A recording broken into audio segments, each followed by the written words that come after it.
Good afternoon, everybody. Look how beautiful that light is. Sorry, Basil, I just saw that now as we swung around the corner. Let me get up on the top of the crest. We'll stop here, soak in that light in between the mountains. But let me do that again because I saw that and I thought it was worthwhile stopping. Good afternoon, everybody. It is me again on this afternoon's drive. So good to have you all with us. What a pretty way to start our drive. The pinks and oranges above the mountains. And then to all of our pack members, hello, you found the right place at the right time with the time change. Christine, Carol, Becky, Willow, welcome. Mary, Ariana, Bob, Becky, Elsa, Aurora, Brian,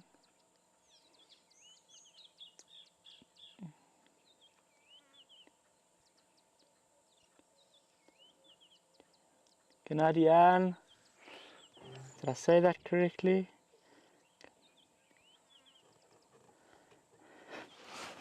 Welcome, and welcome to everybody on the public chat. So good to have you. Public link, public, just public.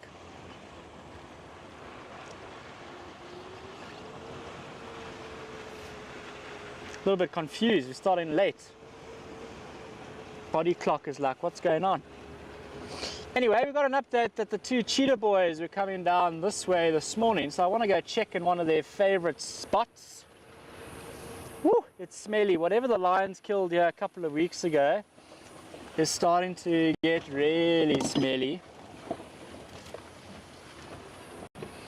And the wind is blowing from the south, and it's wafting. I still haven't.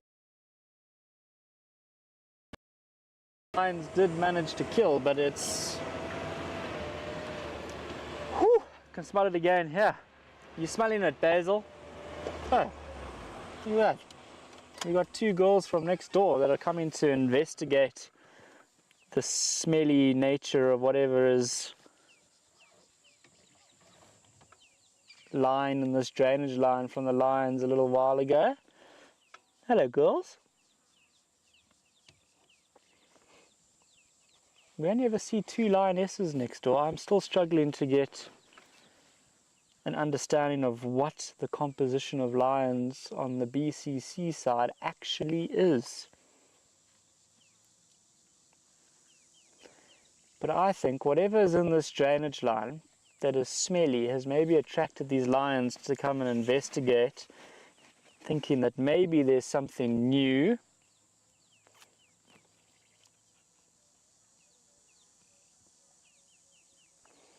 Hello, Alex. Oh, lovely little yawn, big yawn. Alex just got back from a private safari and he's already jumping on a pack drive.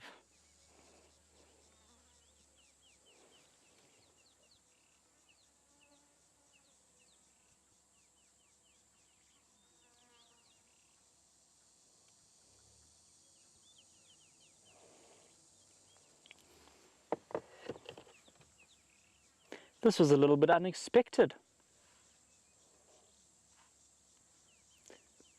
There's another big yawn. Look at those big teeth.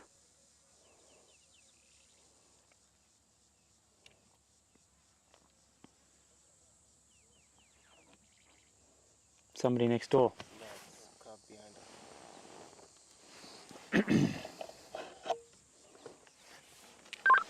Stations. There are two lionesses on the southern fence line of Blowbunk, just to the west of the deep Sloot drainage line. They are south of the fence on BCC side.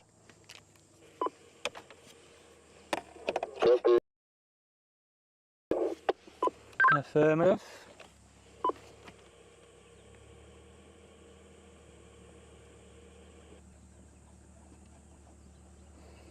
They're stretching and doing all the right things, yawning, stretching, rolling.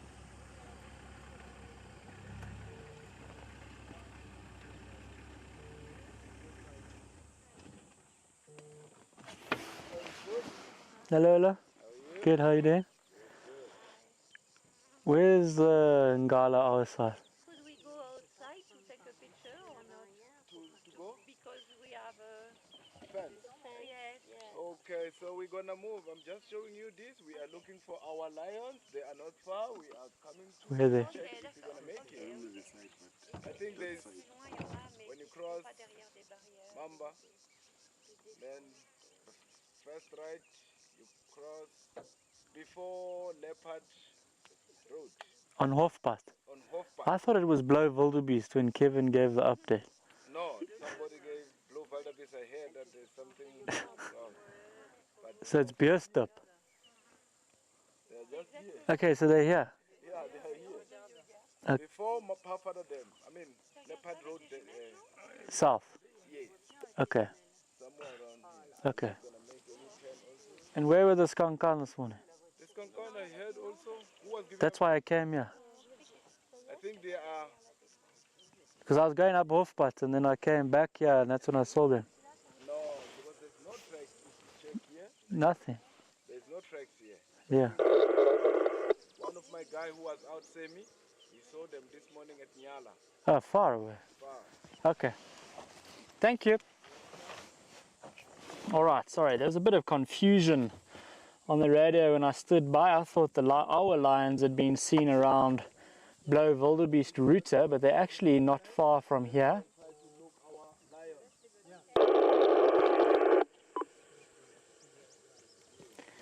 So these are the neighbors. We'll just check if the cheetah boys are in under their tree on the southern end of the airstrip. But they were seen near Nyala Route this morning on the southern fence line, so that's quite far from here.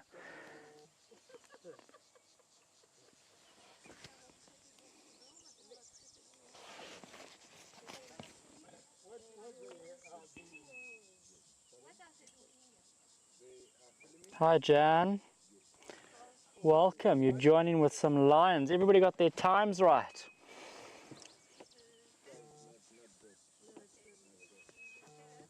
Alrighty.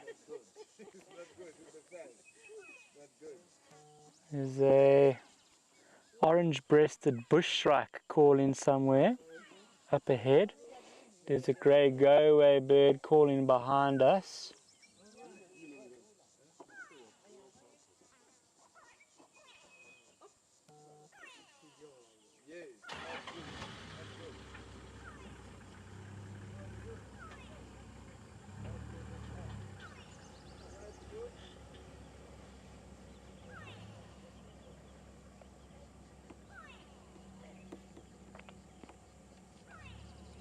I think it was a little while ago, maybe a week, 2 weeks ago, we saw these two lionesses chasing the two cheetah boys. Obviously they have a fence between them. But we were just commenting on that private Zoom drive that these lions just look a little different to the typical Lowveld lions. Wondering about their... Oh, the radio is not functioning too well today. I wonder if it's because we're by the fence. Often have issues with the radio when we're near the fence. I'm sure she's going to get up just now and start wandering off. But I've asked around a little bit, trying to get a bit of information on where these lions came from, and I haven't come right yet, but if I do come right, I will certainly let you know. There she's getting up. Big stretch.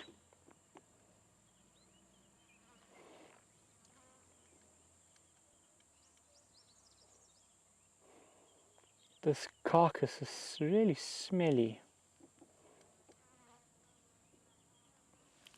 I wonder, do they have one in there, Basil? You can't really see, huh? Or is she just going in there? I think it's the smell from the carcass that our lions had a little while ago when they kept popping into camp to drink from camp cam. And when Mamba Dam was empty, before the rains came, and then they would disappear into the deep slurt. I know Victoria tried one afternoon to go in there. Is there another lion lying there? With No? a pride, I'm joining you 3 minutes out. No. The naked eye, there's a bit of bare ground that looks like maybe a lion sleeping there. We need to go for a little walk tomorrow morning. Maybe after the Zoom drive I'll venture in there.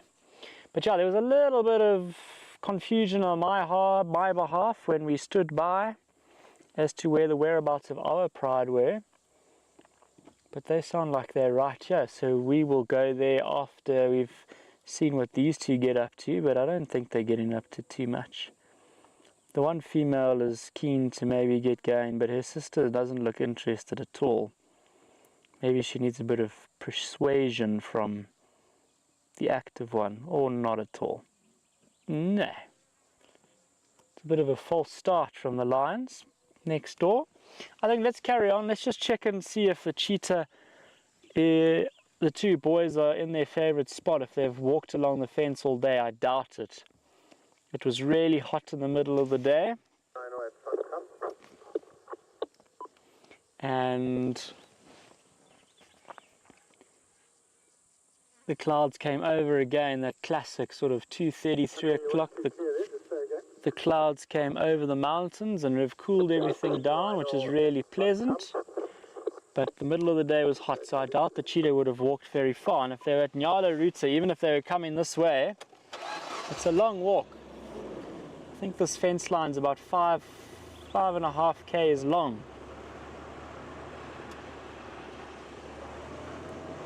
But let's see.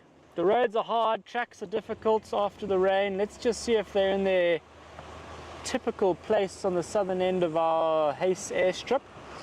And then I think we'll pop in and see our lions and see all 5 girls together. I hope they're still together. I haven't got that update.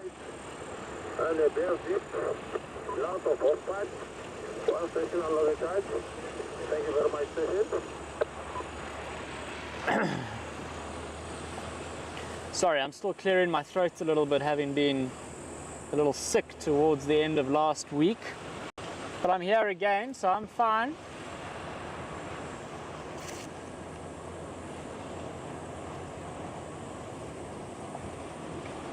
Yesterday's drive was so much fun. I had such a good time doing our dam tour. I don't have Andrew on the back this afternoon. I've got Basil on camera, so I don't have him chuckling. Andrew's at FC, probably chuckling to himself over there. And Victoria's sleeping after her private safari.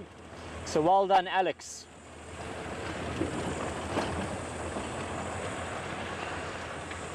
You're watching the drive. Victoria could hardly keep her eyes open when I collected her from the airport this morning. Okay, this is where the cheetah boys often come and lie down. So we'll just have a quick look in their usual spot, but I can't see them.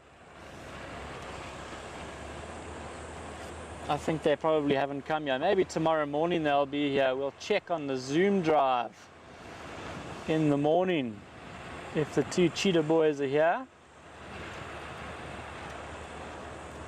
They so often come and sleep under this acacia bush here. Acacia, well, it's a tree, it's not a bush, but they're not there. So we'll keep going. We'll see if we can go to the lions. If the girls next door are yawning and stretching, there's a good possibility that our lions are doing the same thing. It is so pleasant. I'm leading 3 rhinos, static feeding at Sun Camp, open lock. It's so pleasant with the clouds, really cools it down. I don't think there's much threat for rain.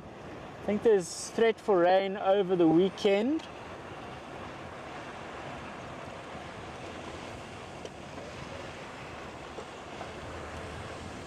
And this is what it does. I was saying yesterday, it builds up, gets hot,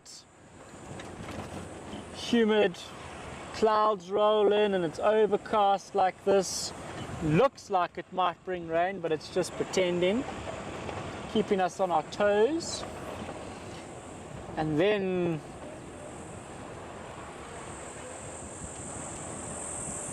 eventually it gives in. It builds and builds and builds and builds, and then you get this 20 mils of rain in half an hour. So it's something to look forward to over the weekend. But we don't mind those downpours now. I don't know if I was saying it on camera or if I was saying it to Andrew and Basil. But if you get those 20 or 40 millimeters of rain that just drop first thing in the rainy season, you get so much disturbance from that. Because no grass has grown, there's no trees that have shooted their new leaves, have got their new leaves, got new shoots. I catch myself saying dumb things all the time.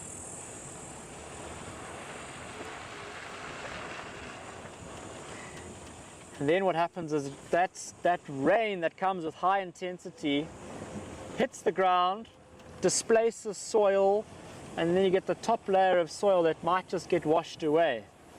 But like we had that 80 mils last week, it was nice and soft and steady overnight. So it didn't really displace a lot of soil, or it wouldn't have had a big effect like these big downpours. Now the grass has had a chance to grow. The leaves have, well, the trees have grown their leaves. There were some monkeys, but they've just gapped it into the thick stuff here. So it all stops the rain from hitting the ground really hard. Whew. You smell it, Basil? That whatever they had is really not so nice anymore. But it means we should be able to find it. So we'll go on a little adventure tomorrow. Well, I will. Don't know about Basil. So if we do get the big downpours that are typical of the Lowveld, it won't have as much disturbance to the top layer of soil anymore because there's growth. The grass has grown, the leaves have come out. Are you keen to respond to the lions? A couple out?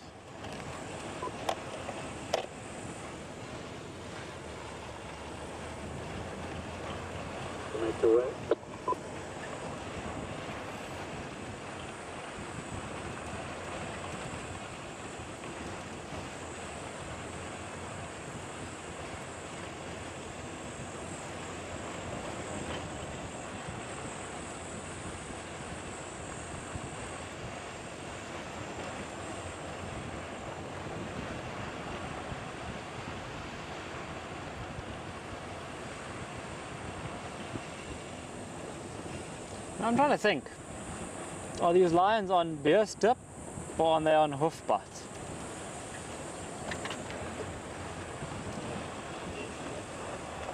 That road, I know. But I've heard a couple of things on the radio.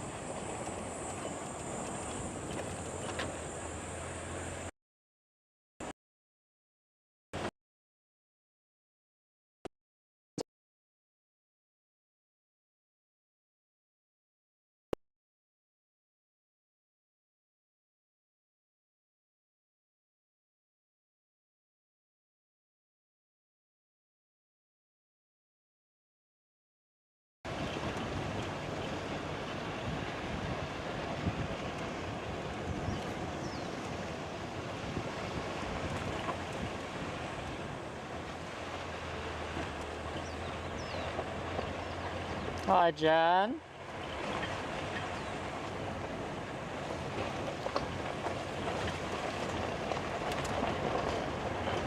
Yeah, Mary, I feel a lot better, thanks. Good to know that I'm sounding better. Didn't realize I sounded off yesterday.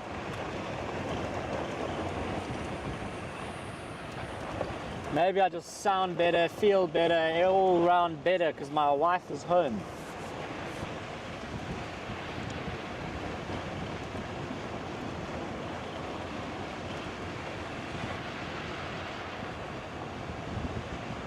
I think they're on Bierster. Basil.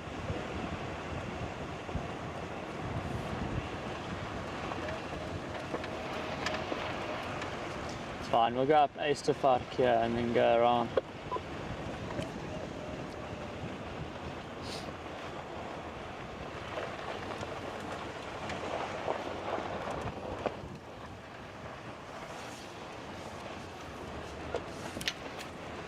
Responding to the Pride, about 8 minutes out, and there are also elephant tracks around Kudu Cliff if somebody wants to follow up. Oh, elephant tracks around Kudu Krip. Let's go crossing over into Lowveld.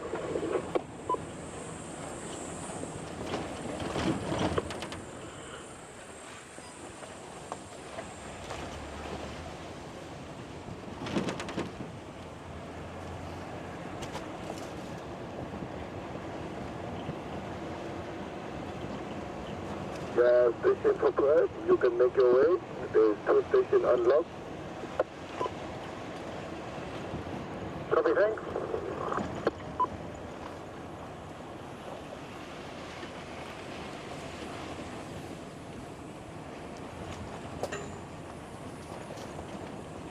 You can see there's some dung on the road there, just in front of the bonnet. You might see it there, but it's all opened up because of the insects.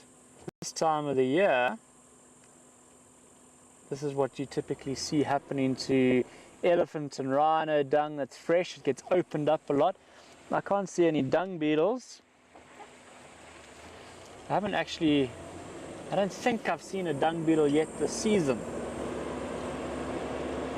I'm sure they are not far away from returning to our roads and the dung on our roads.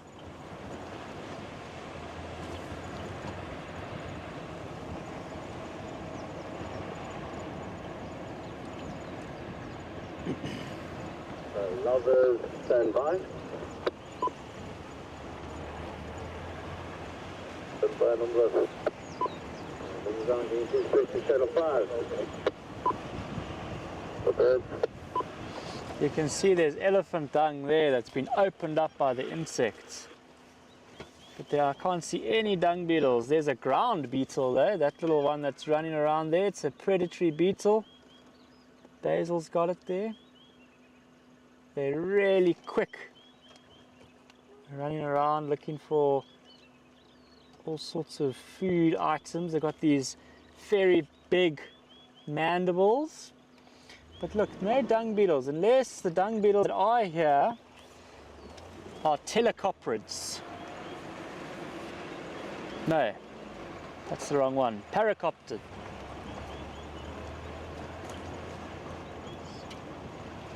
The ones that go straight into the ground from the dung. Tele goes away, para goes down. Because there is some earth there around that dung, so maybe those dung beetles are out. But the ones that roll, maybe not out and about just yet. Because a couple of examples, you can see if Basil's able to show you, is it too far down? There's some sand there on the left hand side of that frame. There is some sand, so suggesting that maybe the dung beetles are out, but they're the ones that bury the balls directly below the paddies because of that fresh sand. So we'll keep an eye out for the dung beetles. Not the ones that we all watch and love to watch and enjoy watching because they're rolling those balls away and they're fighting amongst themselves. There's a Nyala bull just crossed the road.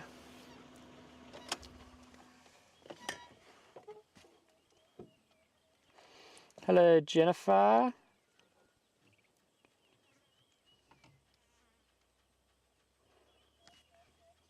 Hi, Connie. I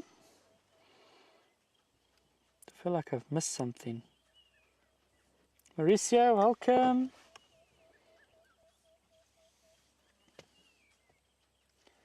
Nice, pretty Nyala bull walking through here.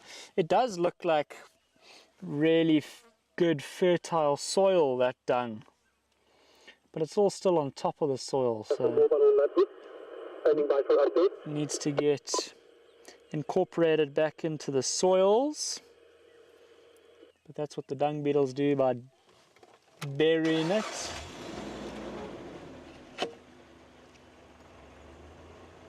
Alright. Good afternoon. I think there's 4 or 5 leadwood stations on Blowbank. The Pride is on Beerstapad, west of Hofpad. There's one there too on route. There are 3 rhinos on Sankampat, Open Lock. There's a rhino and kaya around Hippo Dam. And there are 2 lionesses from BCC on the southern fence line west of the deep slurt drainage line on Blowbank.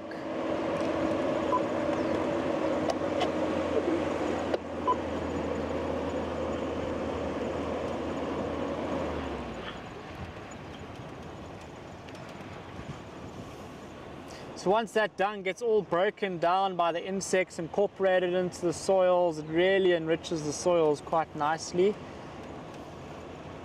It's one of the dung beetle's main roles, dispersing that dung. The birds will also come and scratch in there now. The hornbills, often see them in the dung scratching around, and it opens up that dung and allows the insects to break it down a lot. You often, if you turn when there aren't dung beetles, and elephant dung for example is just in round balls, if you pick it up you'll see all the termites at the bottom of the ball eating it up. So there's a lot that goes on with a pile of dung.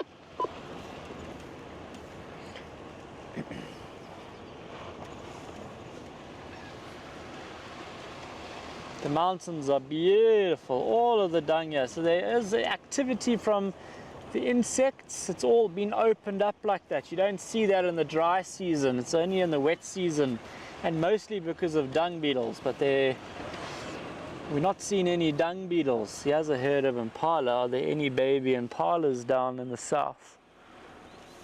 Or was it only that herd yesterday that we saw with the 2 babies in the north? Sometimes that's what happens. You see some parts of the reserve have babies and others don't.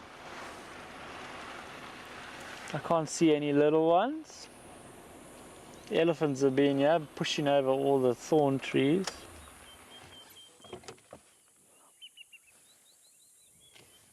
And just like we saw yesterday, I think we weren't far from here at all. We saw the impalas eating all the new shoots on the thorn trees. I think yesterday was one of these pushed over knob thorns that we had the impalas feeding on, and this time it's looks like a young flaky bark that the impalas are eating there. No little ones. I must tell you, the ants are out in full force. I don't know if we can ever get an example where the camera to show you, but yeah, the ants are all over the place. Yesterday when we closed drive at we were at Pofada Dam. We stood out of the car, and then all of a sudden there are just ants everywhere around us. This is where we had those impalas feeding yesterday. Pull up on those elephants. I would go past Laper Dam first and then go down towards the... beer step. Where are the lions? Otherwise I'm going to have to ask on the radio. I'm here having a program. There's nothing else over. Okay, and they're probably headed towards vodka.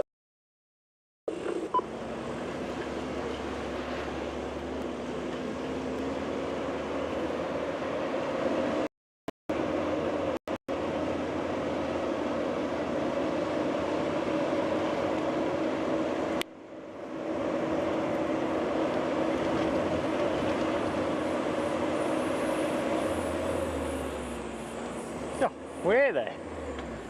We've done a whole loop.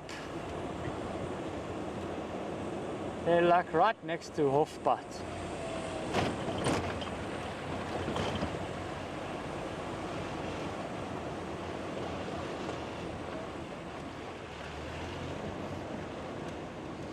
There's a car, which is a good indication that Responding to the pad, I'll be there in about 5. the lions are here. Yeah, okay, it's full from the northern side. If you can go along Hofpad and come in from the south, it'll be easier. I'm coming from Surfkant, so I'll come straight in from this side.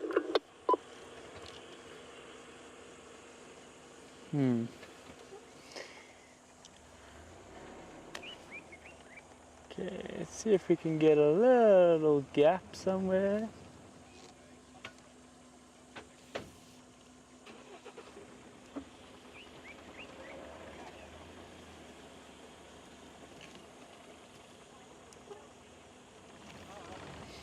We'll just wait for them to give us a bit of an opening here. Maybe the lions are on the road the way they parked. I think Station with the Pride, I'm corresponding, 7 minutes away. Yeah, come down Hofpad, because it's full from the northern side. So Lana leaving the Pride with Hannah and one other vehicle unlocked and 2 on the Pride.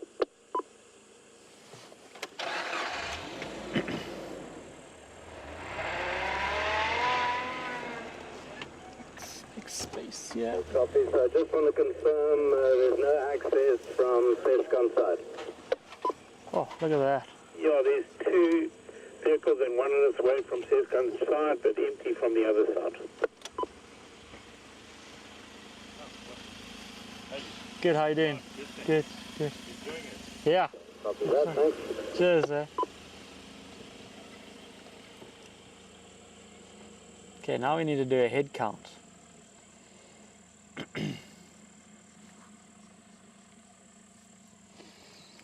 I can see 4 girls and 1 boy.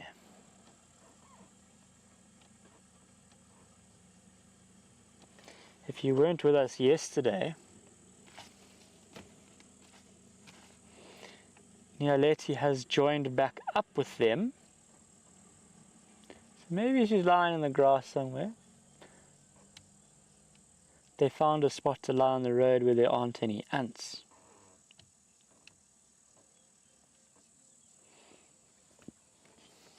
Basil, you got a good angle there. It's a nice shot, this lions lying in the road.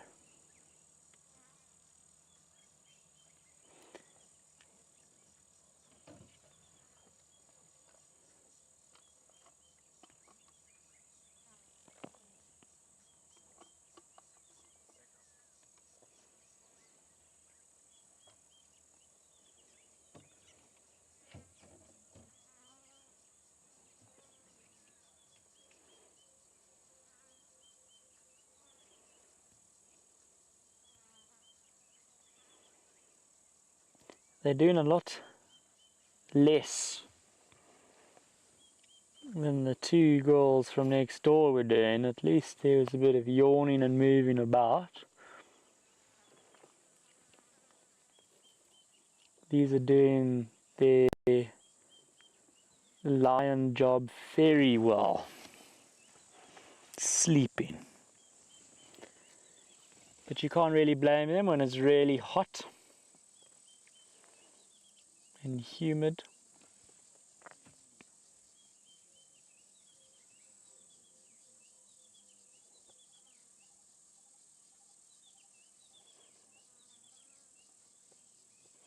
The size of those paws on that male.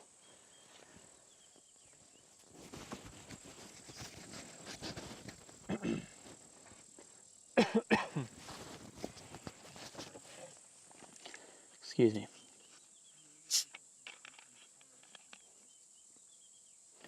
I thought I saw some ants on the screen, but I think my eyes are playing tricks on me. There is, but I don't think that's an ant. I think that's a beetle of sorts. Can't really tell from this distance.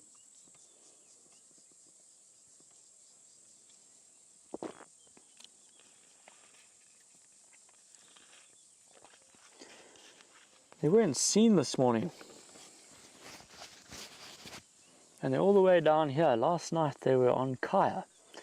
So they came on a bit of a walk south overnight, maybe through the morning. Nobody found their tracks or anything.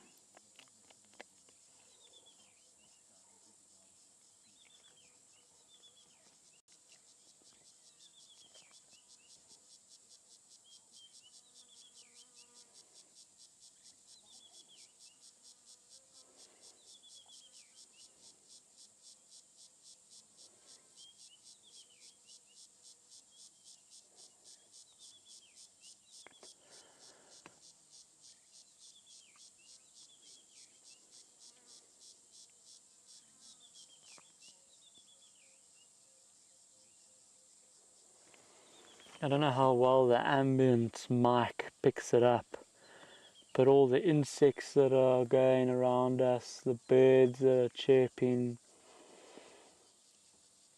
the bush almost feels happy at this time of the year after all the rains we had last week. It's got a different kind of energy to it.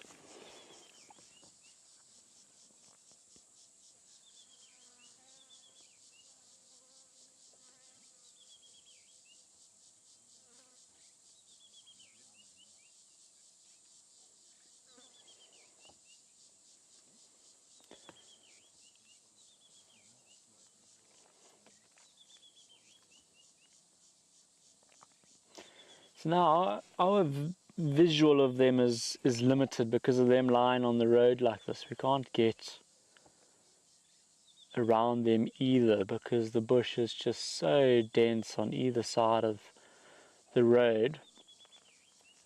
I'm not sure if both males are here and the fifth lioness is here. It might just have to be a bit of a patience game from where we're sitting currently.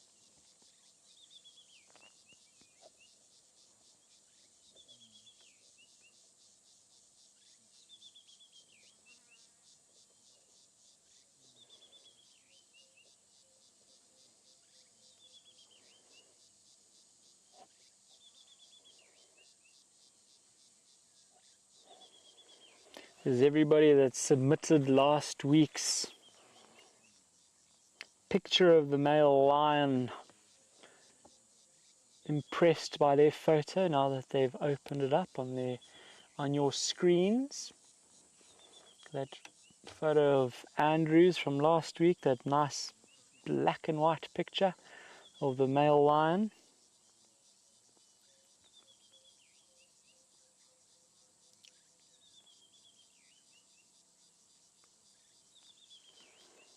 Just looking at the lions here, it's just reminded me of how great that picture is. So I hope everybody's received it and it's better in, I don't know, real life rather than being on the screen. And we do have a new word for this week, but we'll do it a little bit later. Keep you in suspense, because our current scene doesn't quite add any value to that. So if I'm driving around, if we leave these lines in a little bit, which I think we might do, we might come back here a little bit later when they might get up and start moving and doing a little bit. It'll be nice to follow them for a bit. Because at the moment they don't look like they're doing too much. So while we're looking for something, we'll try and find the animal that is this word's picture, because that'll be a great way to introduce it. Any guesses on the species of what this week's keyword is of? And if you can guess the keyword because it's a feature on the animal, there's a hint. I don't know what I can give you, but that would be impressive. Joe joining the log of the bat.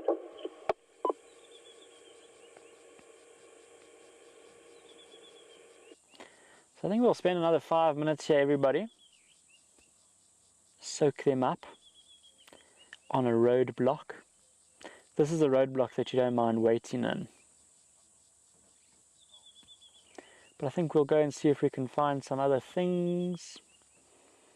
We have time. It's actually quite nice that we've started a bit later. It feels like we've got more time than usual. And then maybe we'll get the lions moving about a bit later. Maybe they'll go to camp. And we get a bit more activity out of them. Maybe we'll go and look around Kudu Krip and see if we can find those elephants, because that would be good fun. Andrew and I saw them on the way home last night, which is a shame that we couldn't put it on camera for you. We had a long drive last night and we saw them around not too far from the Lemondurian Reservoir, so quite far from Pofara Dam. So it would be nice to go and connect with them again. I think it's been a little while since we've actually seen them.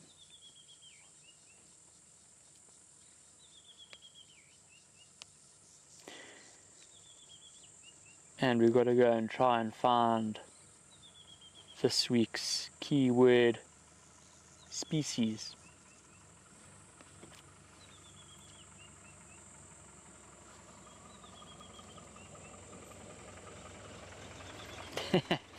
Carol, that's a good. Hello.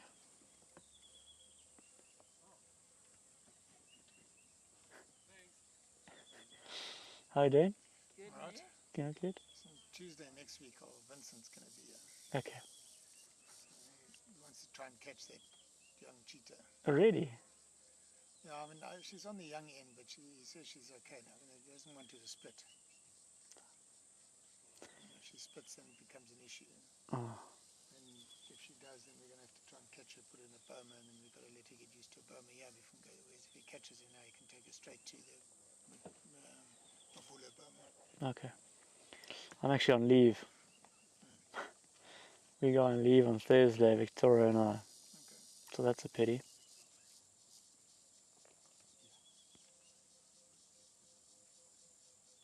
So he's bringing this Fiona from Kenya with him as well. Okay. She's a filmmaker, or young filmmaker from Kenya or something. Good. A rough life. Just a one map. Yeah, I can just see the 4 and the 1. I don't know if anybody else is in the grass next to the road.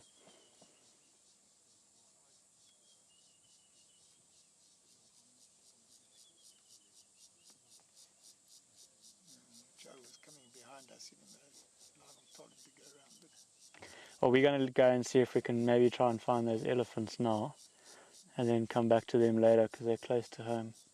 no, I think See if we get them a bit active. Sleep, or maybe then you'll find Joe this side. But I would suggest that they've probably gone up. If they haven't gone towards Leopard Dam, then they've probably gone up Kudustale, but Okay, towards Boskamp area. go and look across there. You could try if you go to Leopard Dam, and then you go Leopard Noord, and there's that track, which I'll call Major, but I think, which I'll Major Piet Steenberg. Yeah. Okay. Just take that one, it might be in there somewhere. Okay. It's not used very often. We'll go and have a look. I'll go and see. I'll go to Kudu Krip and just see if I get a direction on those tracks, and then go across from there. Oh.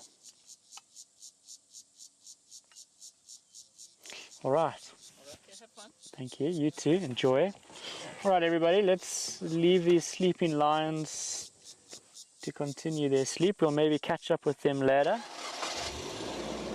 See if we can find the elephants.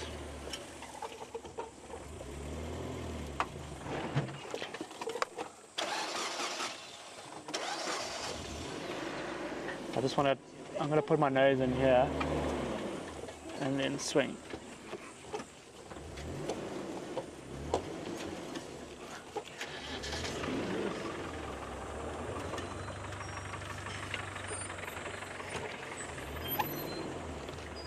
Alrighty.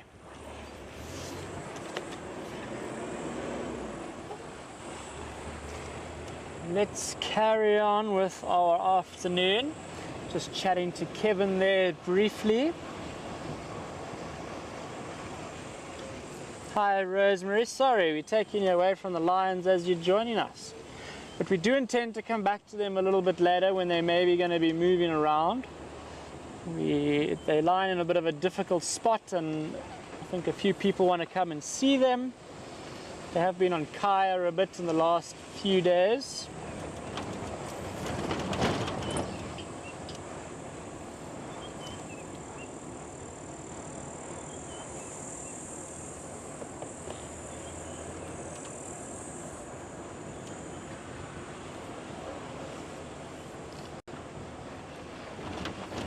Okay, we'll go to Lemondurin and then go across to Kukrip, get our direction on those tracks for the elephants, see which way they've gone, and then from there we can hopefully find them. Kevin's given me a few pointers into sort of which areas to look. Station I've got is Ndovo, west of Kukrip. The area is towards like Boscom. Ah, they found the elephant, so that's good. Throw in the block, little bit of an offert. So we all... That's also compact.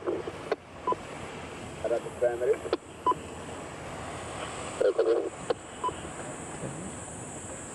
Go. You see one impala by herself, it's always... Yeah, I've got two, my daughters can come along Madrid, cut line, east of Nyala Route. Oh, sorry, girl. There's another one. I think this is the herd we saw earlier when we were coming the other direction, but there's just one or two females on their own. We chatted about it, I think, the other day a little bit. They like to split themselves from the herd when they're going to give birth. So when you see one female by herself, you kind of have a closer look to see if you can find any lambs, little ones that are lying in the grass. All you see are these big little ears and the little top of their head as they're trying to look at you. Oh, it's so beautiful. The trees all growing their new leaves and the way the light catches it at this time of day, it's just so difficult to catch it on camera. Gareth leaving the position of the lions to two others. Hello everybody. We're going to go see if we can find those elephants now. Well, they've been found, so we'll just go and see if we can get them before they go into the real thick stuff. Bumping into somebody's sundowner there. It's a good spot at this time. The light is beautiful.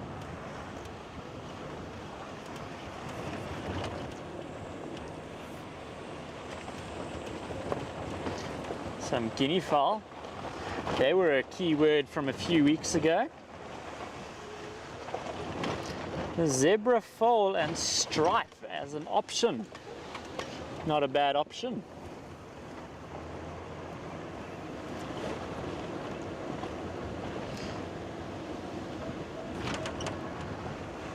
But what happens if it's a photograph that Andrew or I wasn't... What? I lost my train of thought. What happens if it's a picture taken by somebody other than Andrew or myself? Gotta keep you guessing. Look how beautiful that is.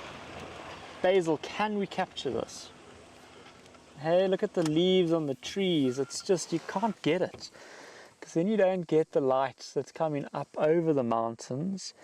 You got to get the exposure right for that so everybody can see what the mountains look like to your eyes, and then you got to get the exposure on the ground right so that the sky is blown out.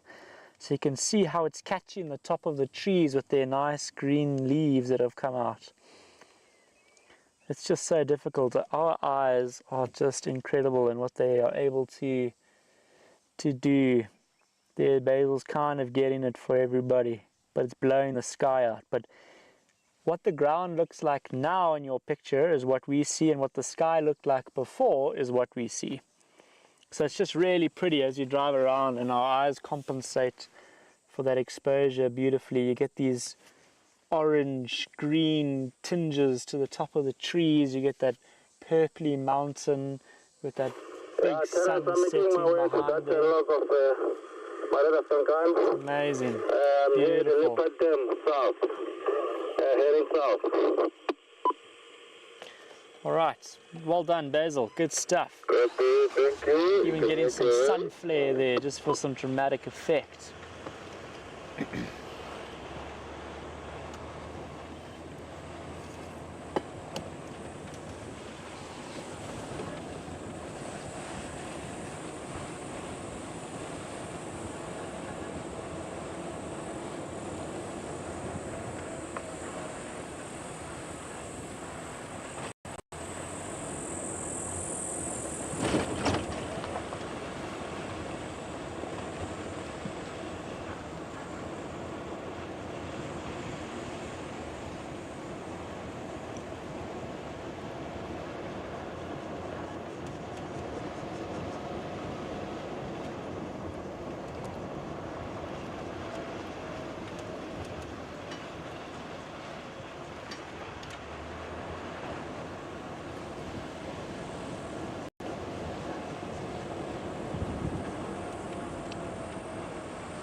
One question that you always get asked as a guide is, when is your favorite time of the year?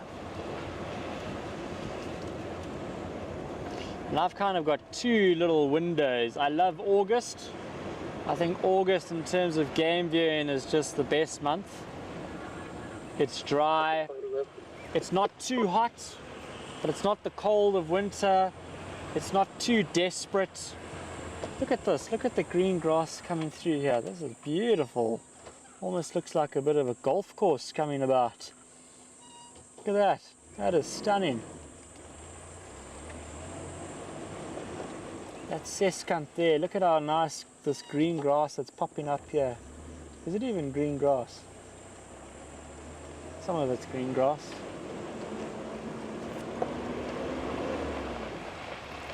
But August is a great time. You're coming out of winter. It's not so cold in the mornings anymore and the evenings.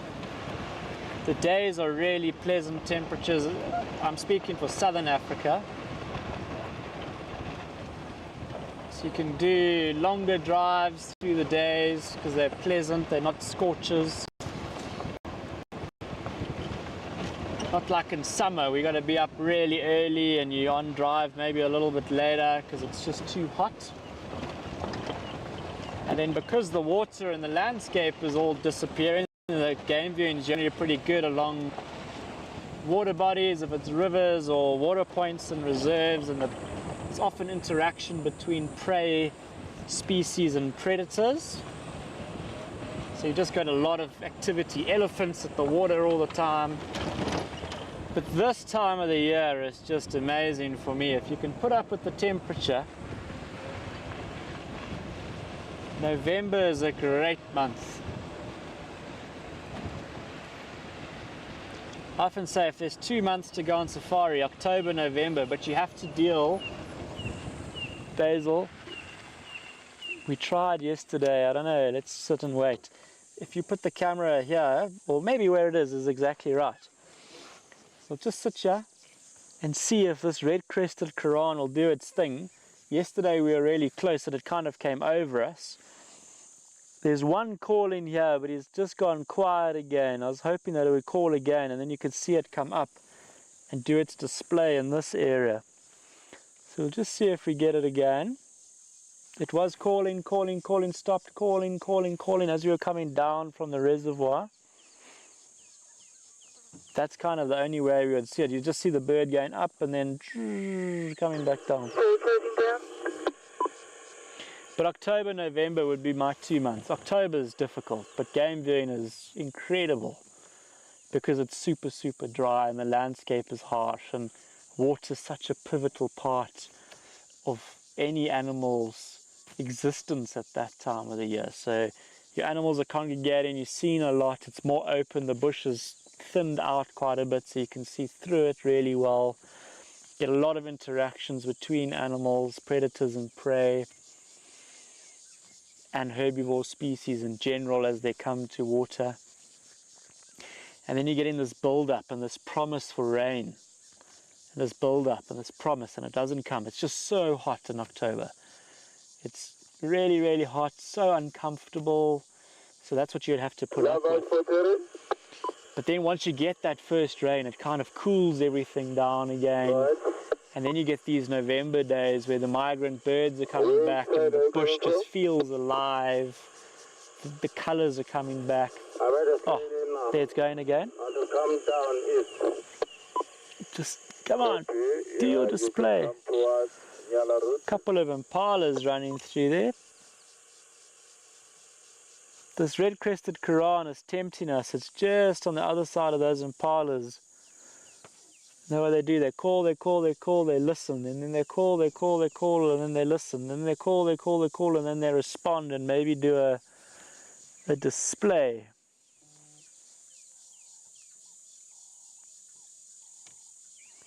And then of course at this time of the year you got all the baby impalas around as well, which offers just a different element. The wildebeest more in December.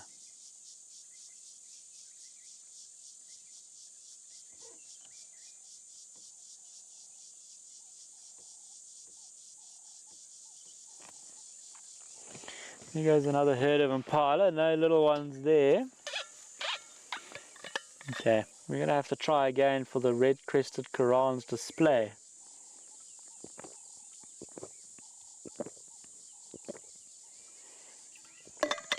The impalas are going to be coming to spots like this behind me. Okay. Focus here, Basil. Come on, go up. It's doing it. Come on. Ah. It's like right on the edge of doing it.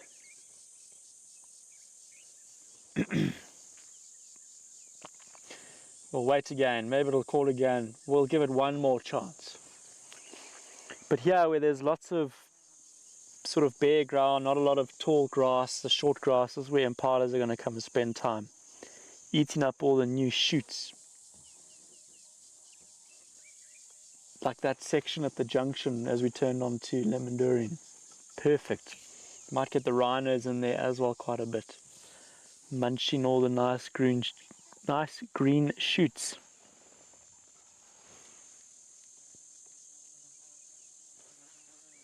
So yeah, my favorite time of the year, October, November. October is really difficult in terms of temperature and being able to withstand that. And it's just hot. But the game viewing's off the charts. And then November, the bush just comes back alive after the first rains. And sometimes you get the rains in October as well. And the end of October can be really pleasant. But generally it plays out like it has this year. And then it's just a great 2 months. You see the bush and the landscape and the animals are really at the end of that harsh time. And then everything's rejuvenated.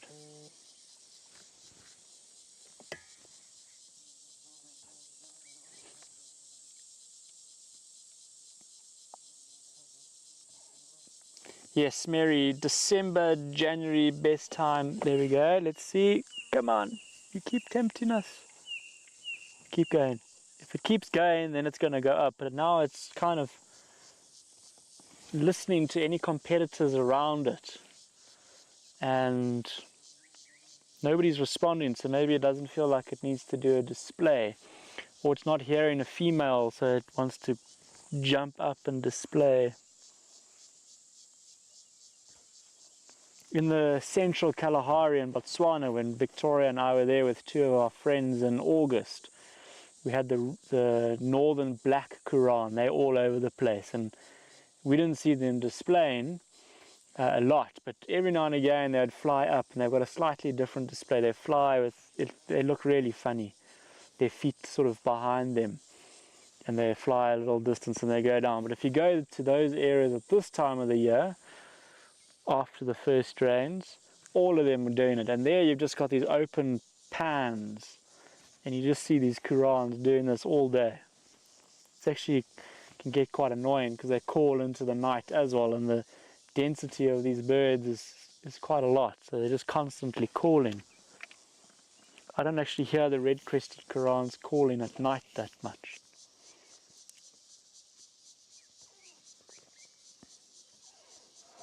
The black Qurans, they do a little bit into the evening, but not too much. But there, if you've got a full moon, you might get a little bit more activity.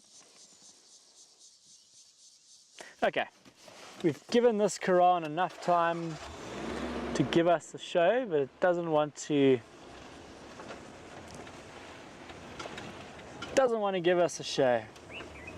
We'll try again. Maybe a competitor. He's going to go now that we've left. I can hear him calling.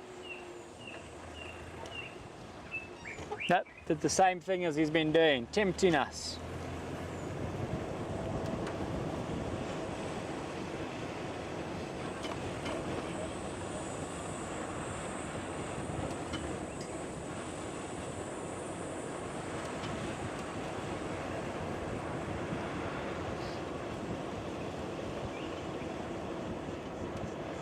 There, like I was saying, in the Kalahari, you just see them from a long distance off because it's so open, and you can watch them and they do their call and they come up. There's just a squirrel that started alarm calling here as we drove past.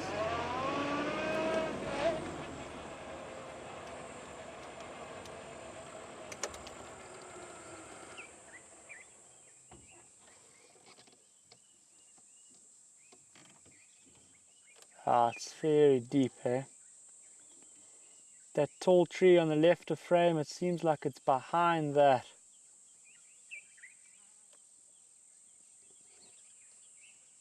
Yeah. Not convincing. Just as we were driving, I just thought we should stop and have a look. Maybe there's a spotty cat walking through here.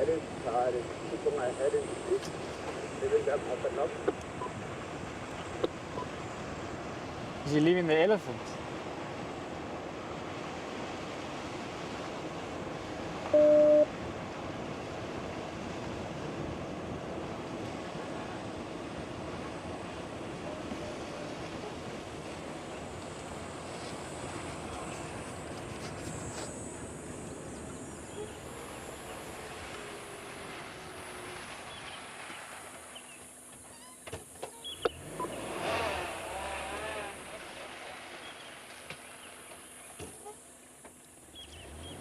I saw some ears, but not the case.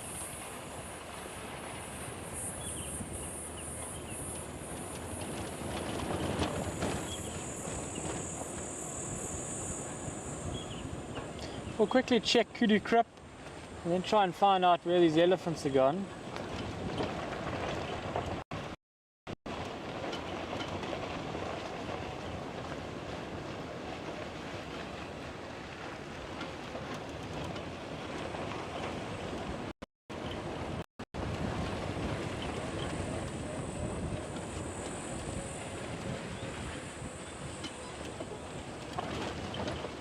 See, there are tracks here actually.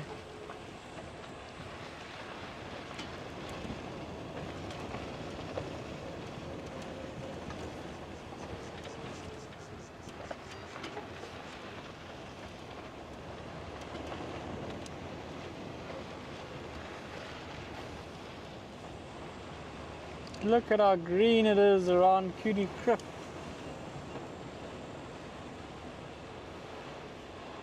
It's amazing how quickly it all comes back. Elephants are definitely here. You can see that track, a little scrape there, the track in it. You can hear a Klaus's cuckoo calling.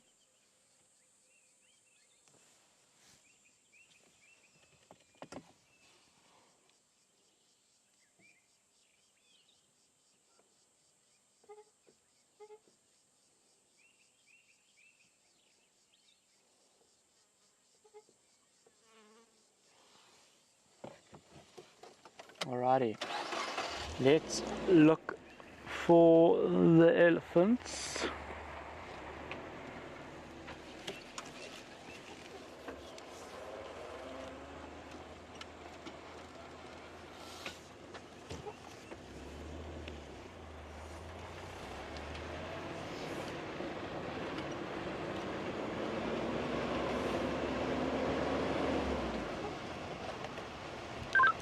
Station with the elephants.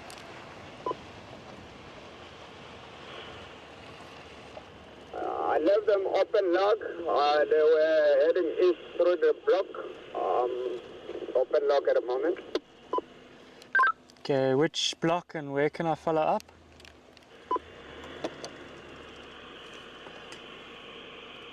East of Kurukip. You can follow up from there. I left them there. They were heading east.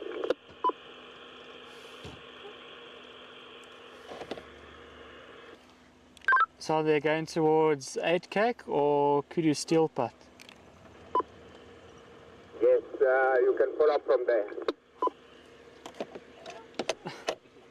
That doesn't help.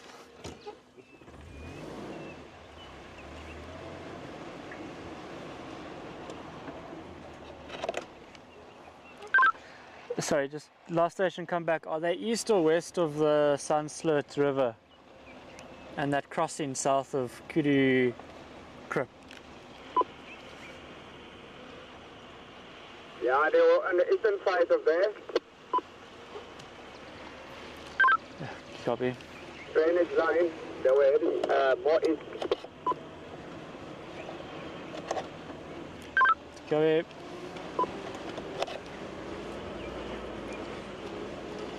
No, not very helpful.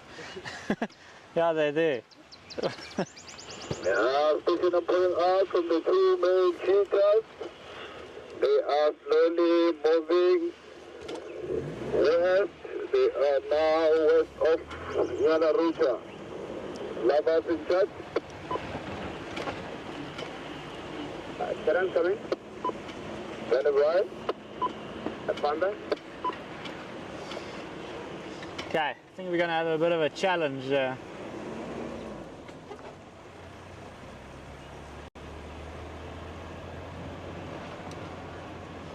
To try and find them with that last update. We'll go... Where did we have them last time when they were playing around here? They went up this way. We just have to look for tracks on the road. They were in here apparently.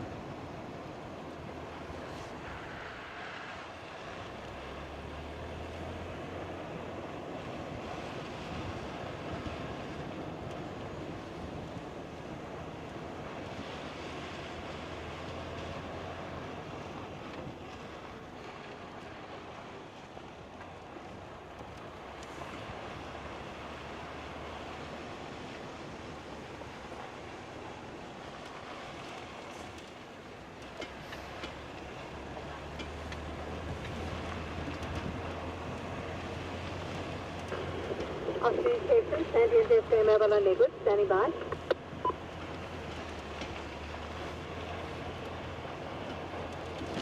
We'll do I think a big loop around this block and just see if we get any sign of them.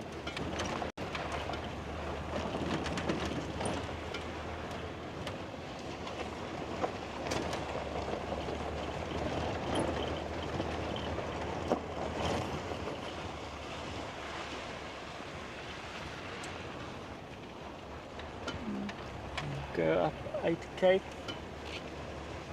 But they are making their way slowly towards Boskamp area by the looks of it. Yo. It is so beautiful. And the temperatures are just so pleasant. Negative. So pleasant. I think 5 level stations on Lowveld. So Stefan came on and on. Active sighting is the bride, the 4 females, 1 male, and then she'll go with you somewhere. It was close to the junction with workboats, 2 vehicles in lock, and was looking for the elephants east of Kudu Trip in that area. Possibly heading up towards Boskamp. And there were some rhinos quite a lot earlier in Sunkamp this year. Copy that, thanks Kevin.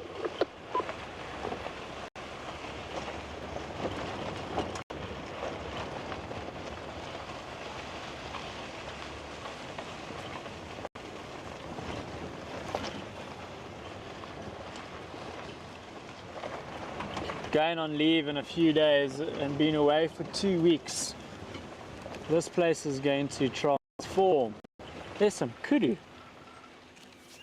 I'm going to come back to this young male on the right, Basil. It's probably, it was better. He was more in the open. That young male on the left is in thicker stuff, but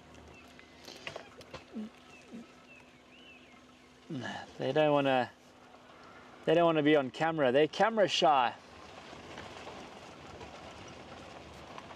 Prefer going into the thicker stuff here. We'll see. No, he keeps running away. Keeps going into the thicker stuff. Maybe he'll give us a view. Doesn't want to stop and look at us. Maybe that little gap. A young male, maybe like a year and a half old.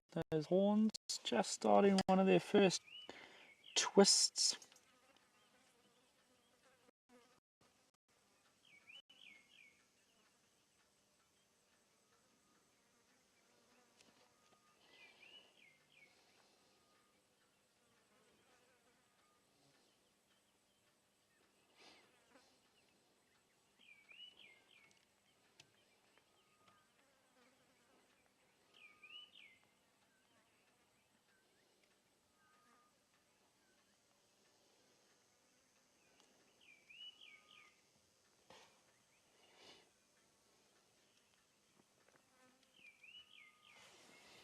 Okay, let's just sit here. The other male is coming across. We might get a nice view of him as he crosses the road. He's going to run, Basil, so just zoom. There we go. There. That's about as good as it gets, really, with unless they're at the waterholes drinking. Yeah, I'm moving the look of the two Mercedes, south and south line of Blaubank, west of Nyala Rota. Let's see, he's still staying here, maybe. More running west, along the fence line, open lock. Maybe, no, he's running. I thought maybe he was going to stand on this little termite mound that's next to us there, but he's run off down the crest. Now that the bush is going to get thicker, like I was saying, when Victoria and I get back, it's going to transform. Trying to see into the stuff's going to be even harder when it all has its leaves, when all the trees have all their leaves on, the grass has grown up a little bit. So unless you're getting a kudu drinking at a dam. Black rhino, Nyala Rota, 30. What? There's a black rhino. Far away though. That's so... I'm responding in the next 2 minutes. I'm behind you. That is cool. It will not be there if we try to get there. All the way, southern fence, Nyala Ruda. And we're in the central parts of the reserve. Man! First time I've heard a black rhino being called in on the radio while on game drive.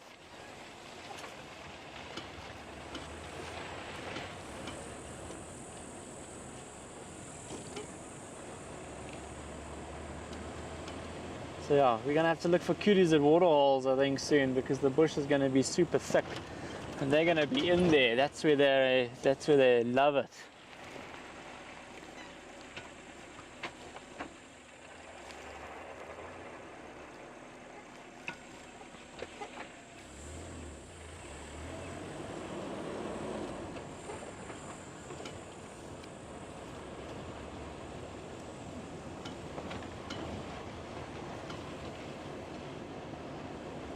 Okay, I haven't seen these elephants, Basil.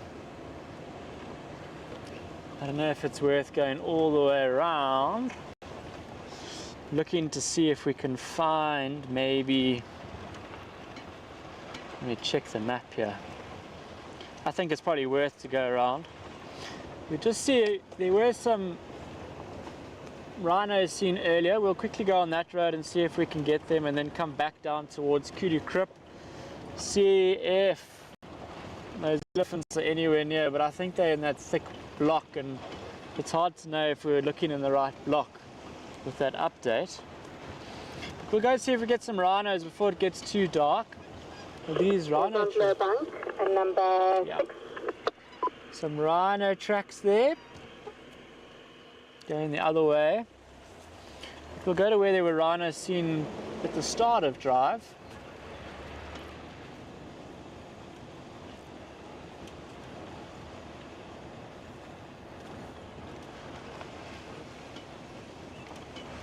Haven't had any more guesses for what this week's keyword is. So I might just have to... trying to think of something clever to say. It's not coming to mind. There isn't anything clever. Okay, I'm going to give you some clues, and I'm going to see if anybody can answer me. What shall I do? Yeah, copy. I'm trying to think if I can give clues to get the engagement up as to what species it is. I think I'm going to give 3 clues. All right. I'm going to give you 3 clues and see if you can guess it.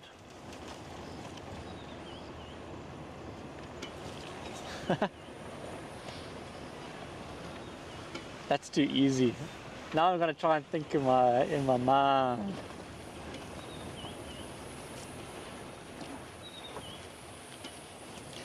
Okay, they have one of the biggest tracks that we see on the roads.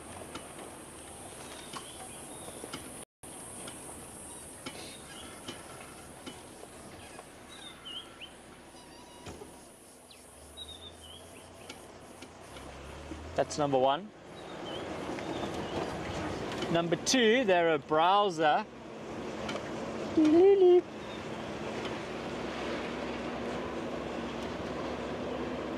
And number 3, from time to time, they like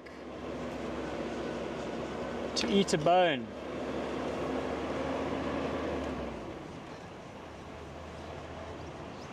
Those are the 3 clues to the species that is the keyword this week. Where am I? Okay. The rhinos are up this way. I can see their tracks going this way. We'll quickly have a look here and see if the rhinos are still on this road or in any of these, or any of the areas nearby here. And then we'll go down to Kudu Krip again and just see if those elephants have come back this way a little bit. And then we might have to start heading towards the lions to get them active.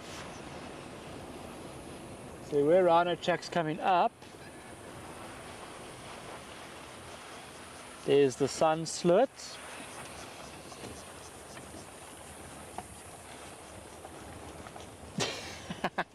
I think everybody first went on my first one.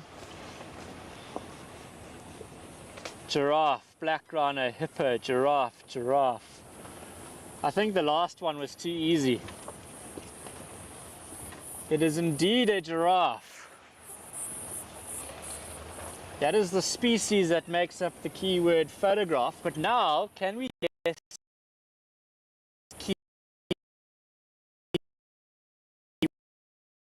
jump in, put in the screen. So now we're going to give you clues for what the keyword is.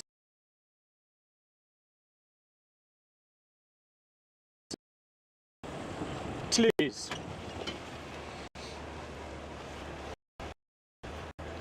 First one. What was that? Was there a little mouse? There's a little mouse, Basil. I don't know if you can get it on the camera here. I might have to go back and then it might run away. Oh, you got it. There we go. How's that? This little fella just ran across the road in front of us. What is it? Is it a little elephant shrew? It looks like it. Look at that little nose. Oh, so cute. They used to be called elephant shrews. Can anybody say, I'm just giving you a lot of tasks now, what their new name is? Gone. Look how quick that was. How cool is that? A little elephant shrew. What is an elephant shrew's new name or old name? The one that they refer to as now. Anyway, back to the keyword. The keyword has something to do, this is the first clue, with the body.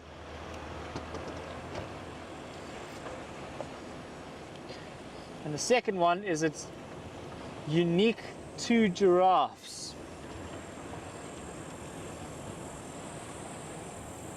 I think those are good clues.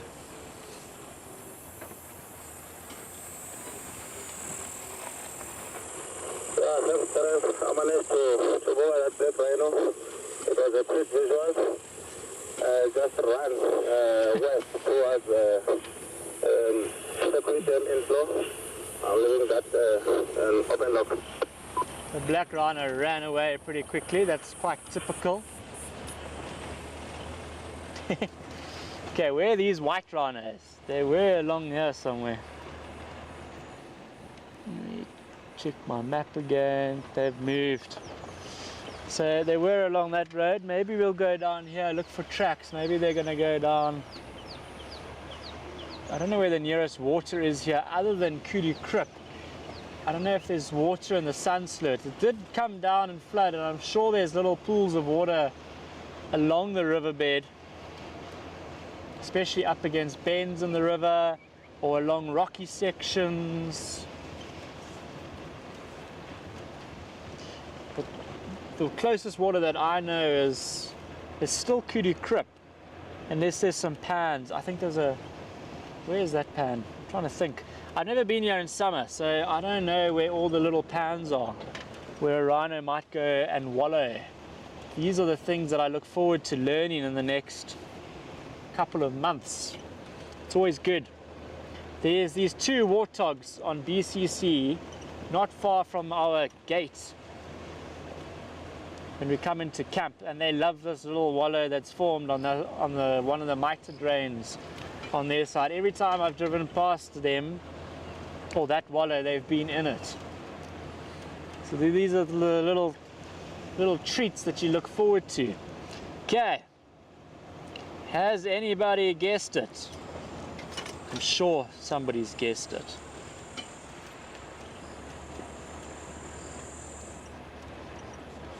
There's some impala.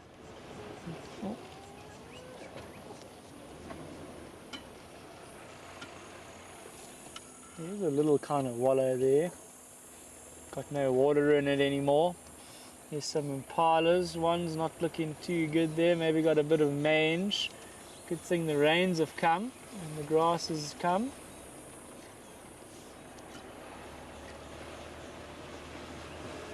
Hey, there we go.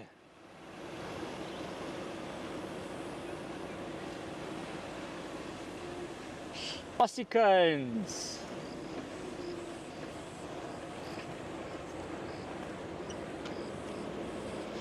So yes, that's right. It's a picture of a giraffe. And the key word this week is ossicones. That's quite a nice little game to play, actually. Might do that a little bit more. So, I don't know if I've been knocked out of TeamSpeak. I haven't.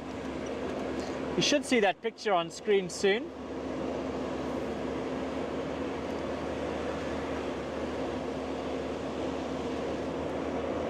It's a photograph that Basil took of a giraffe near the reservoir near camp at Hayes. And this week's keyword is ossicones.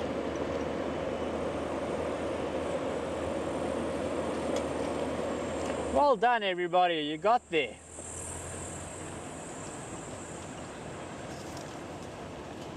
There you go, it's over here, somewhere. Nice picture from Basil. If you are a pack member and you would like to add that to your network of keyword pictures, just email info@paintedog.tv. The word ossicones.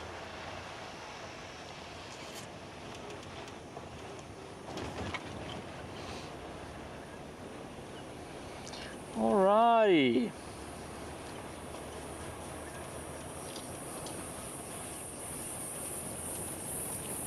How cool was that little elephant shrew there? And they are known as sengi. That reminds me. Yesterday we had that moth species that landed on Andrew with all of its aposematic coloration. I had to get it off Andrew. I used my phone and then it stuck around on my phone. It was a bonnet. Is that right? Bonnet? I think so. Moth. Sounded wrong when I said it. And it's called a fire grill or fire grid. Fire grid bonnet because of those red stripes along the wings. And the caterpillars do eat toxic plants, so they do have toxins in them. No wonder that coloration that they have, that glossy blue, that very stark red. So they do have toxins, and that's a way for them to advertise to potential predators: avoid me, I'm not worth coming near. If you do try and come near me and eat me, you might have a not so tasty treat. Okay, there's no rhinos there or there. I haven't seen any tracks on the road. So that's quite a cool name because of those lines across the wings. A fire grid burnet. And it's a moth, but it's actually a diurnal moth. You see them flying around during the day. You kind of expect most moths are nocturnal, flying around at night. But this is a diurnal moth species that goes between all the plants, getting the nectar from the flowers. Thank you all stations. I'm leaving the lock of the Pride. I'm still static with Kevin on lock.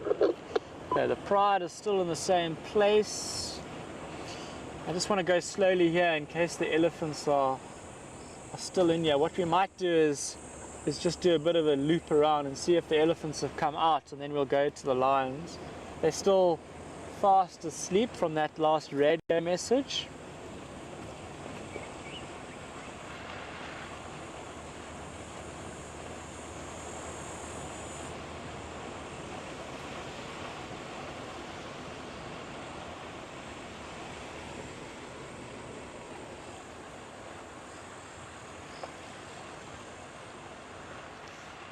It's amazing how quickly it changes. That's why I love this time of the year. It just rejuvenates so quickly.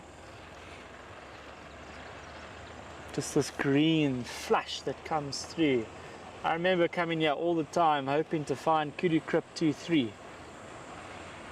It's just so dry and and harsh around the water point. All the animals coming in, there just seems to be no life in the soil all around the crop because the amount of activity that comes in. And you look at it now and there's these little green shoots all over the place. It's amazing. It's just waiting for an opportunity. Just give us some water.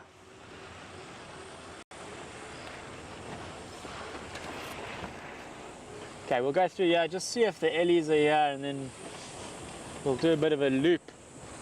Oh, what bird is that? I just got a glimpse of a kingfisher. It's getting a bit dark now. I think it was a brown hooded, but I'm still waiting to see. I can't see it again. To see the first woodland kingfishers. A pair of woodland kingfishers were seen this morning on Leadwood, I think. So they're coming back. Oh, that would be a beautiful place to go and listen to woodland kingfishers in that fig forest along the Rietspruit River. That might have to be a mission at some point. That river is also really shallow, so it shouldn't really interfere with, and connection. Oh, just getting the spotlight for when it's time.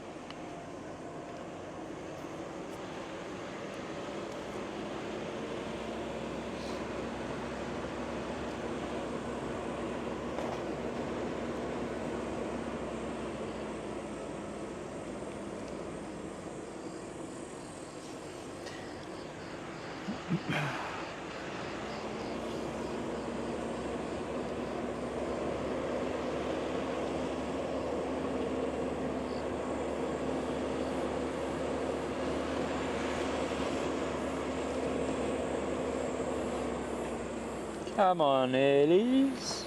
You're kind of in that in-between stage for spotlights right now. It's not dark enough for them, but if you do want to find something that might be lurking in the long grass, you need that eye shine to give them away. Otherwise, their camouflage will keep them hidden at this time of night, while our eyes adjust to the dimming light. Okay, I think we'll turn around here. Let me have a look. Still getting there with the roads.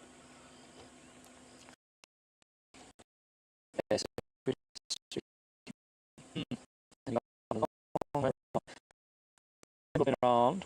Well, let's do this. Let's go.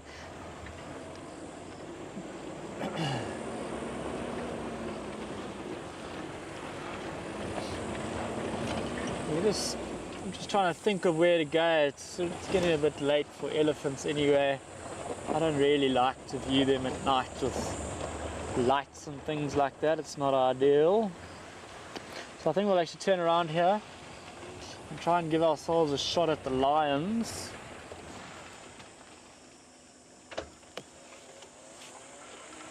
I was hoping that maybe they would have come out here somewhere. It doesn't look like that's going to be the case.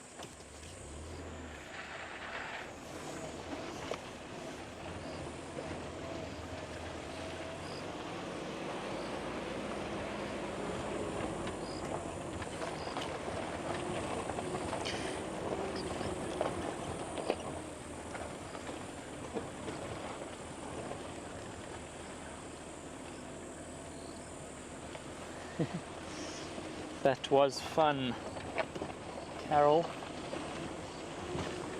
Look at those mountains. Isn't it just beautiful?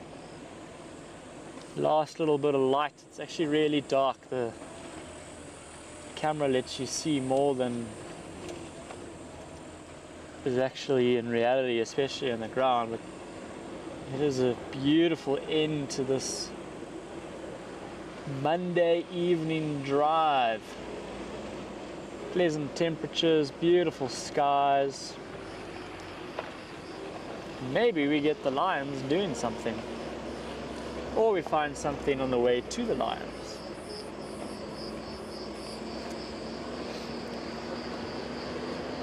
There's a duiker.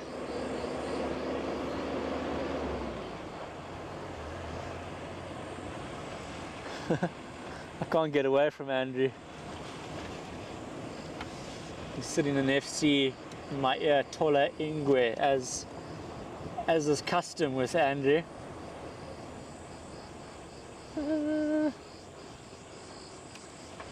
This is... yeah, I know where I am. It's a good time of day. It's cool enough for something like a leopard to be moving around, so you never know. You never know.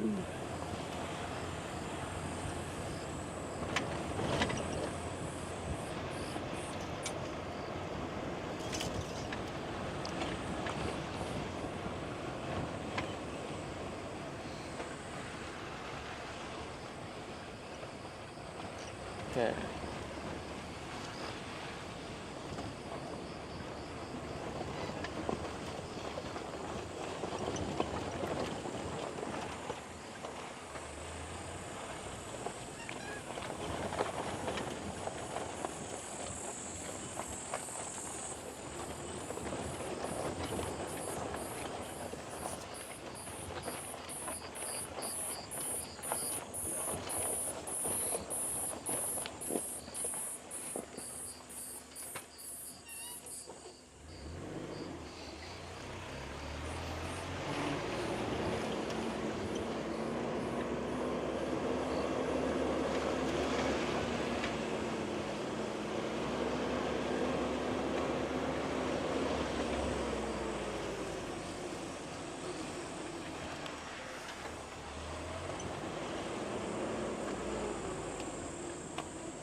It's amazing how before all the rain that we had the other day, or last week rather, almost every drive you went on you would find rhinos. They were everywhere, and it was pretty easy because of the water. Go for an afternoon drink, an evening drink, rhinos. Now that it's rained and there's a lot of water across the landscape, they're not restricted to come to the crypts or the dams, and I don't know if I've actually put a rhino on camera since the rains, although I was sick last week. But yesterday we didn't get a rhino, and today no rhino yet.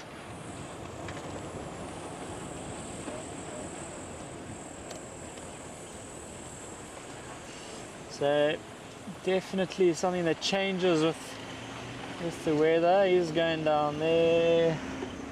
He's just come up here.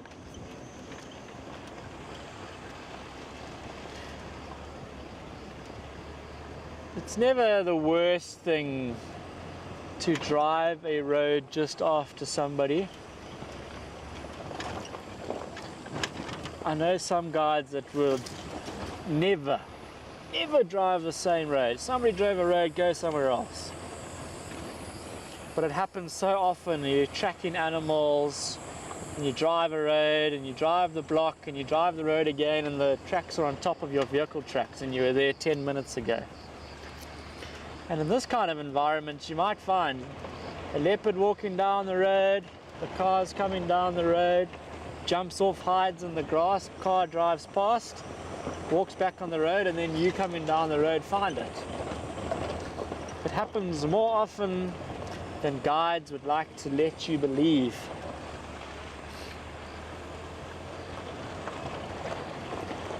Yesterday afternoon, after we closed drive and we were sitting with the elephants trying to get past them, they were walking down the road, a male leopard was seen. And the male leopard was seen on Poacher's track near Lowveld of South Africa. So Andrew and I had been there about an hour before it had been found. With the guide at the moment. Just shows you. Just keep coming along. They come on vehicles because it's lying in the road. So that male leopard was probably got moving around at sunset, maybe when we were sitting with Mabai and her cub. And then ended up on the road when somebody found him. He then went north into Leadwood. But they lost him in the thicker bush, or he just did a disappearing act. Just want to double check where I am.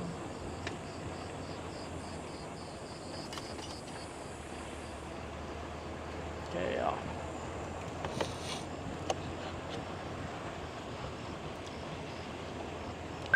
But Kevin, I'd like to respond to those lines. No, I'll come from the other side. I'm going to probably pull out back and start moving. Copy, I'm 5 out approaching from the north.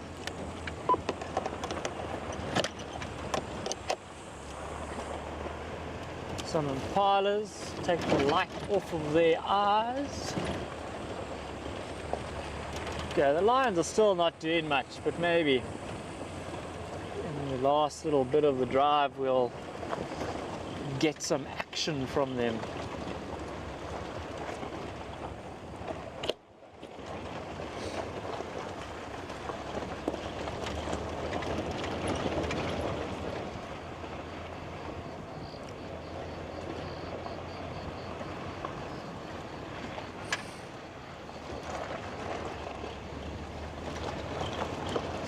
Every now and again when we're driving this direction towards, back down towards Hace, and I'm shining the spotlight from side to side, I catch the lights of Compass Rist through the trees, where some of the houses are higher up on the mountain.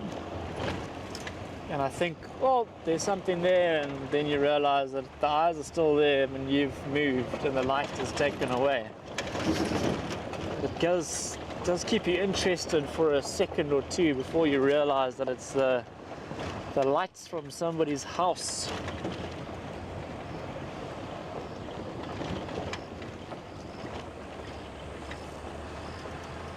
There's definitely been there was this big insect eruption after the rains over the weekend. We were almost swarmed by termite lates at the house and other insects, but now it just seems like it's quietened down a little bit. I did have some eye shine here at Basil. Not so many erupting anymore. Wait for the next bit of rain. It's nice because driving at night with insects flying into your face constantly is, you might have seen me ducking and diving once or twice already tonight, but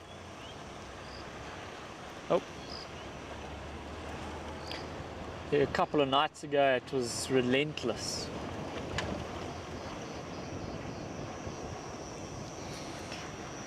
I do suffer from allergies, and one night it was incredible.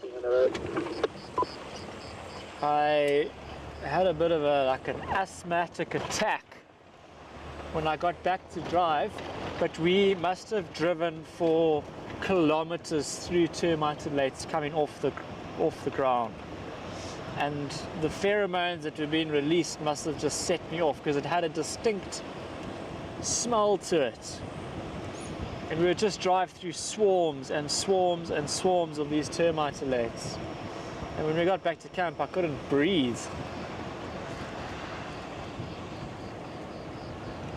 But it was all sort of that last hour of game drive, and you'd get a gap and then all of a sudden you go through the next colony, and it was just thousands of termite lates. Some impala.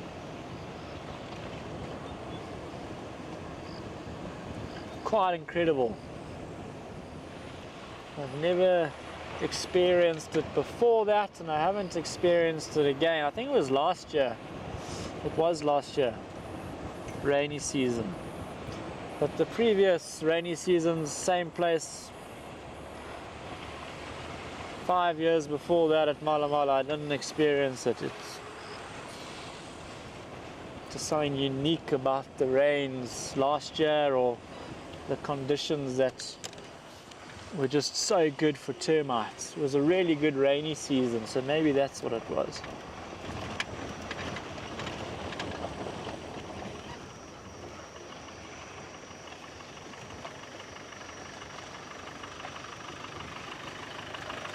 So the long way around. Yeah, okay. We'll see. Alright, cheers.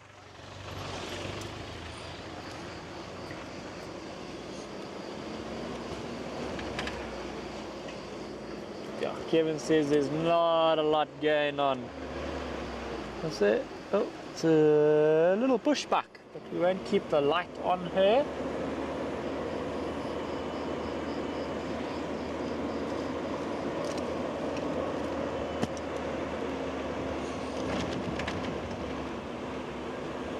Have to change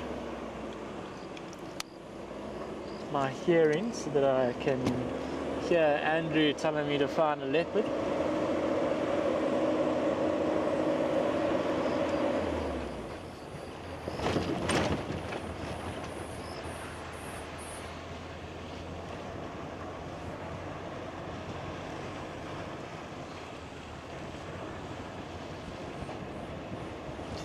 Yeah, we didn't find elephants, but we found an elephant shoe, so does that make up for it?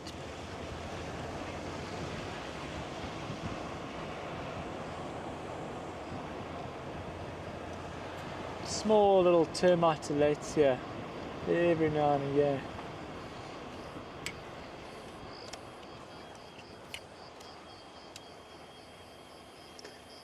Okay, we'll put ourselves here.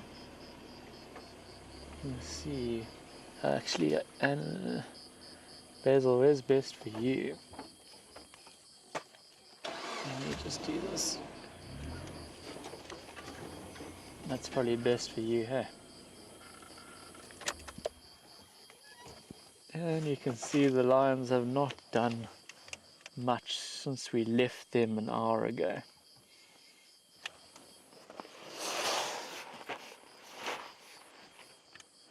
You can see the termite alates coming up. There, right on the left of frame in the light of the other vehicle, you can see the termites. The flying ants is there, also known.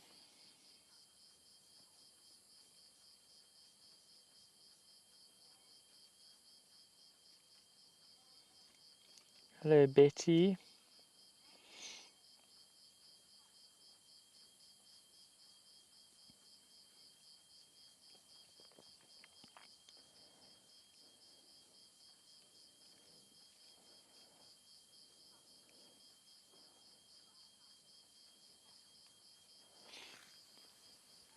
One of the lionesses heads.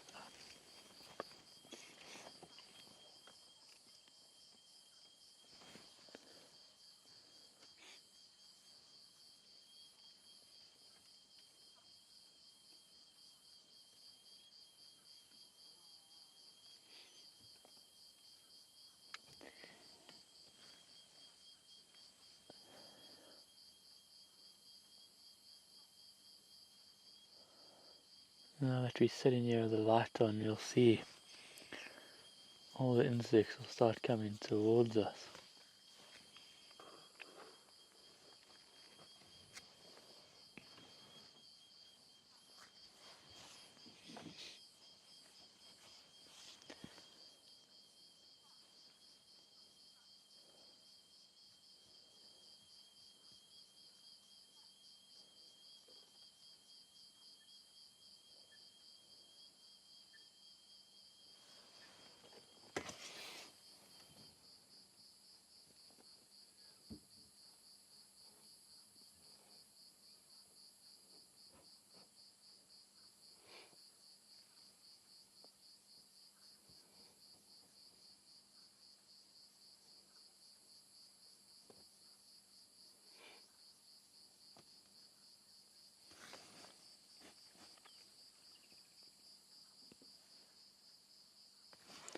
I think I might have just heard a woodland kingfisher.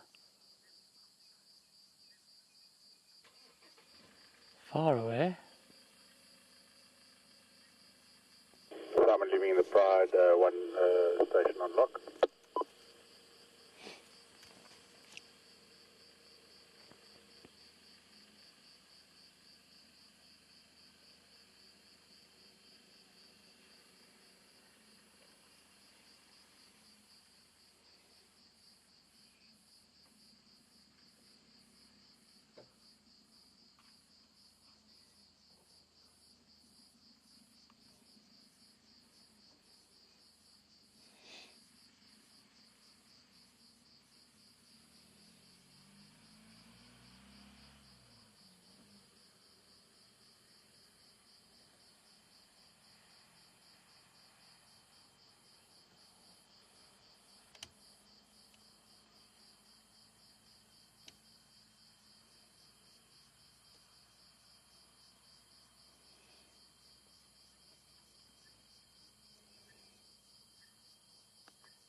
There's one lioness on the left that's headed up there, you can see.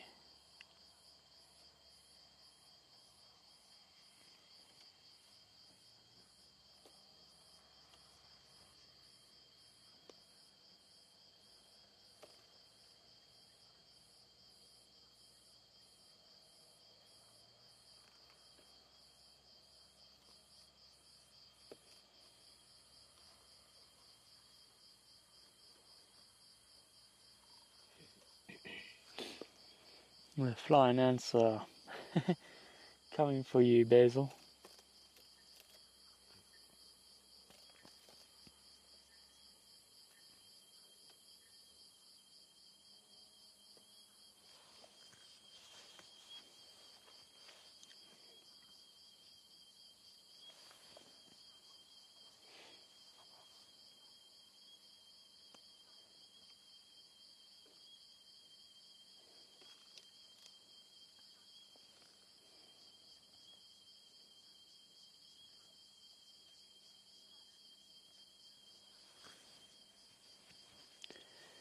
Lions doing what they do best. You can see all the flying ants catching the light as they fly towards it and into us.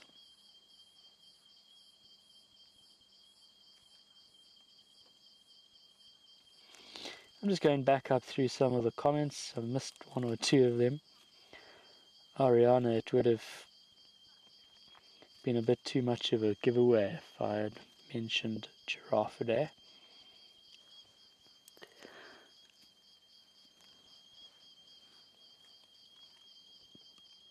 Carol, when Camp Cam does overflow,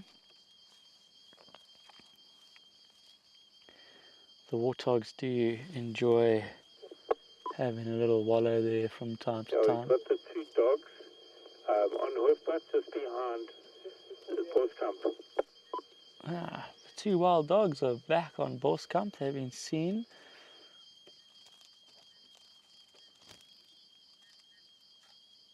Did I say back on Boskamp?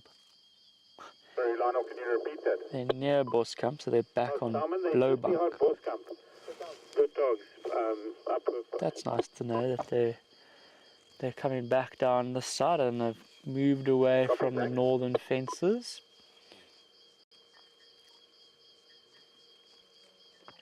I was saying the birds, they also like to go when it overflows at Camp Cam, at that little waterhole there.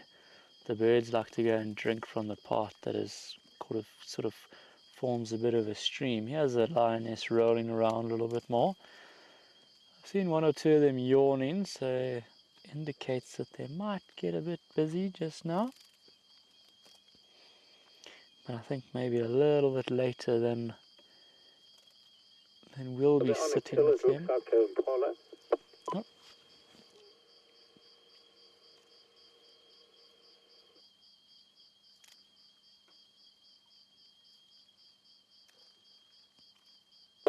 one.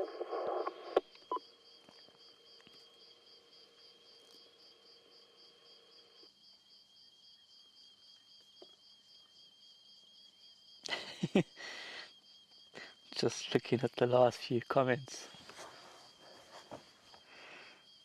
Carol and Mary, gotta be quick on the keyboard there.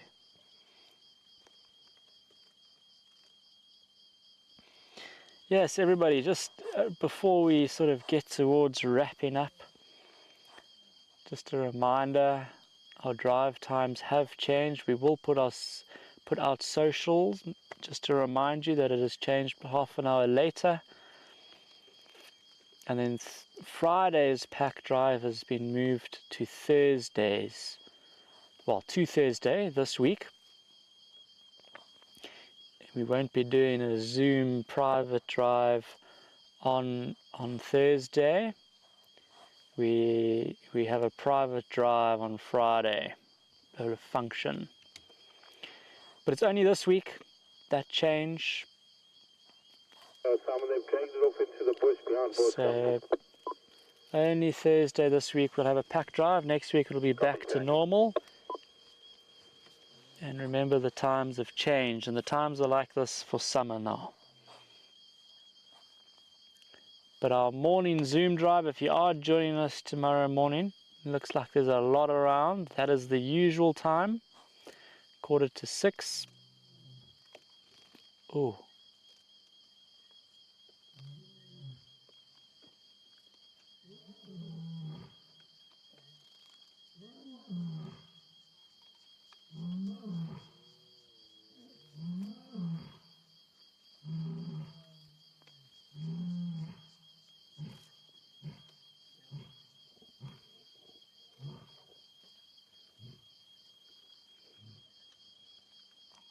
If you could hear that female roaring, the one that got up and walked away a little bit, she was roaring for us, so that was nice. Let's see if the male will roar. We'll give him a minute, just in case he does roar. But I think if he was going to, he would have done it while she was roaring. It sounded like maybe he wanted to, but he didn't.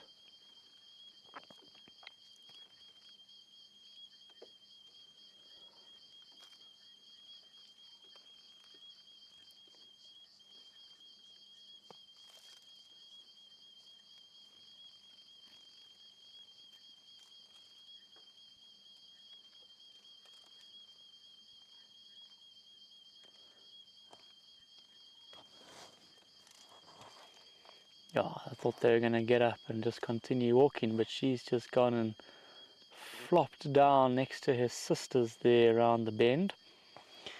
And I don't think that this male is going to give us a roar. That was what I was hoping after that female roared, which was nice nonetheless.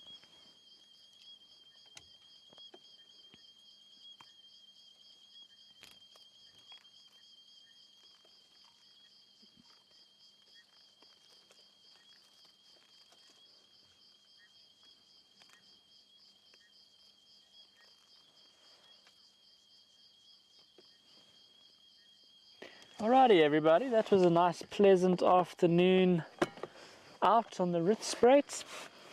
It's nice to have the lions near camp again.